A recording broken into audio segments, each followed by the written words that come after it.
నారాయణ గారు కూడా అమరావతికి ఇంకా 2,000 ఎకరాల భూములు కావాలి, ఇంకా 20,000 ఎకరాల భూములు కావాలి, 3,668 ఎకరాల భూమి ఆల్రెడీ ప్రభుత్వ భూమి ఉందని చెప్తున్నారు. సో మనం నిర్మలా సీతారామన్ గారు కూడా వచ్చారు, అమరావతికి సహకరిస్తారంటున్నారు.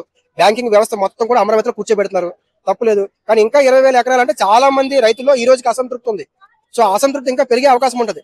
అంటే ఇచ్చిన భూములు ఏం చేశారు, ఈ భూములు ఏం చేస్తారు అనే స్పష్టత లేదు. అంటే మీరు గ్రౌండ్ లెవెల్లో పబ్లిక్ అనుకున్న పరిస్థితి చెప్తున్నారు.